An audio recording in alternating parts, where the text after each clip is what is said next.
ಇಲ್ಲಿ ಸುಮಾರು 2 ವರ್ಷಗಳ ಹಿಂದೆ ಒಂದು ಕೋತಿ ಸತ್ತಿತ್ತು.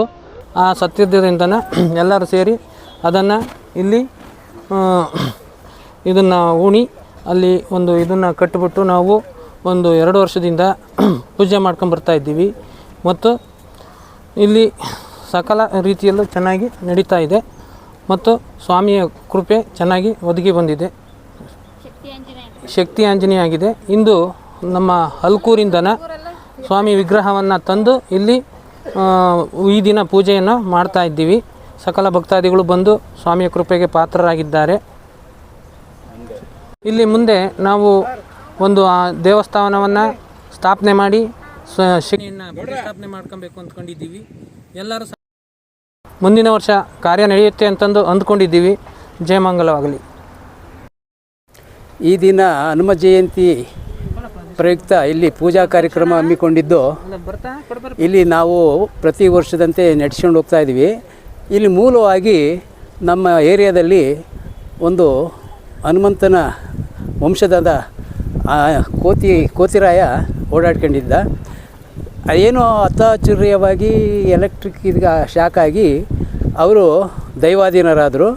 ಅವ್ರನ್ನ ತಂದು ಇಲ್ಲಿ ಈ ಜಾಗದಲ್ಲಿ ಅವ್ರನ್ನ ಸಂಸ್ಕಾರ ಮಾಡಿದ್ವಿ. ಆ ಸಂಸ್ಕಾರ ಮಾಡಿರ್ತಕ್ಕಂಥ ಹನುಮನ ಜಯಂತಿಯ ಪ್ರತಿ ವರ್ಷದಂತೆ ನಡ್ಕೊಂಡು ಹೋಗ್ಬೇಕು.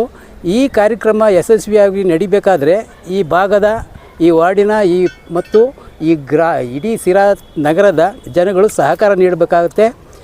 ಹಾಗೂ ಈ ವಾರ್ಡಿನ ಏನು ಕೌನ್ಸಿಲರು ಅಂತ ಇದ್ದಾರೆ ಅವರು ಕೂಡ ಇದಕ್ಕೆಲ್ಲ ಸಹಕಾರ ನೀಡಿ ಈ ದೇವಸ್ಥಾನ ಕಟ್ಟೋ ರೀತಿ, ಇಲ್ಲಿ ವಿಶೇಷವಾಗಿ ಕಾರ್ಯಕ್ರಮ ನಡೆಯೋ ರೀತಿ ಈ ಸಹಕಾರ ನೀಡಬೇಕು, ವ್ಯವಸ್ಥೆ ಮಾಡಿಕೊಡ್ಬೇಕು.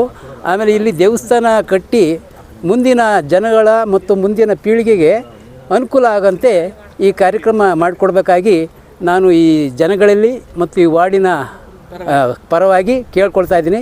ಜೈ ಹಿಂದ್, ಜೈ ಕರ್ನಾಟಕ ಮಾತೆ. ಸರ್ವರಿಗೂ ಹನುಮ ಜಯಂತಿಯ ಶುಭಾಶಯಗಳನ್ನ ತಿಳಿಸ್ತಾ, ಒಂದು ವಿಶೇಷ ಏನು ಅಂದರೆ ಇಲ್ಲಿ ನಮ್ಮಲ್ಲಿ ಯಾವಾಗಲೂ ನಮ್ಮ ಮನೆ ಅಂಗಳದಲ್ಲಿ ಮತ್ತು ಈ ಭಾಗದಲ್ಲಿ ಒಂದು ಮಾರುತಿ ಸ್ವರೂಪದ ಒಂದು ಕೋತಿ ಯಾವಾಗಲೂ ಓಡಾಡ್ಕೊಂಡಿತ್ತು. ಅದು ಯಾರಿಗೂ ಏನೂ ತೊಂದರೆ ಮಾಡಿದ್ದಲ್ಲ, ಅಷ್ಟು ನೀಟಾಗೆಲ್ಲ ತಿಂದ್ಕೊಂಡು ಉಂಡ್ಕೊಂಡು ಮನೆಗಳೆಲ್ಲ ಓಡಾಡ್ಕೊಂಡಿತ್ತು. ಆ ಒಂದು ಮಾರುತಿ ಒಂದು ದೈವ ಸ್ವರೂಪದ ಮಾರುತಿ ನಿಧನ ಹೊಂದಿದಾಗ ಅದನ್ನು ಇಲ್ಲಿನ ನಾಗರಿಕರು ಎಲ್ಲರೂ ಸೇರಿ ಈ ಪಾರ್ಕ್ನಲ್ಲಿ ಒಂದು ವಿಧಿವಿಧಾನಗಳ ಮುಖಾಂತರ ಒಂದು ಸಂಸ್ಕಾರವನ್ನು ಮಾಡಲಾಯಿತು. ಅವತ್ತಿನ ದಿವಸ ನಾನು ಇರಲಿಲ್ಲ, ನನಗೆ ರಾಜು ಮತ್ತು ಇತರ ಸ್ನೇಹಿತರುಗಳೆಲ್ಲ ತಿಳಿಸಿದ್ರು.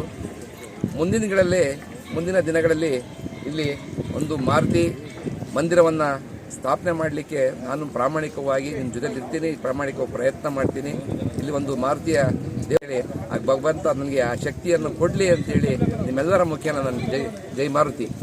ಸಾರ್ವಜನಿಕರು ಈ ಭಾಗದಲ್ಲಿ 31ನೇ ವಾರ್ಡಿನಲ್ಲಿ ಅಥವಾ 30ನೇ ವಾರ್ಡಿನಲ್ಲಿ ಈ ಭಾಗದಲ್ಲಿ ಎಲ್ಲೂ ಸಹ ದೇವಸ್ಥಾನ ಇಲ್ಲ. ಹಾಗಾಗಿ ಈ ಮಾರುತಿ ದೇವಸ್ಥಾನವನ್ನು ಅಭಿವೃದ್ಧಿಪಡಿಸಲಿಕ್ಕೆ ಸಾರ್ವಜನಿಕರು ದೇಣಿಗೆ ಮುಖೇನ ಒಂದು ಒತ್ತನ್ನು ಕೊಟ್ಟು ಆ ಸ್ವಾಮಿಯ ಕೃಪೆಗೆ ಪಾತ್ರರಾಗಬೇಕು ಅಂತೇಳಿ ಎಲ್ಲರೂ ಸಾರ್ವಜನಿಕರಲ್ಲಿ ಮನವಿ ಮಾಡ್ತೀನಿ.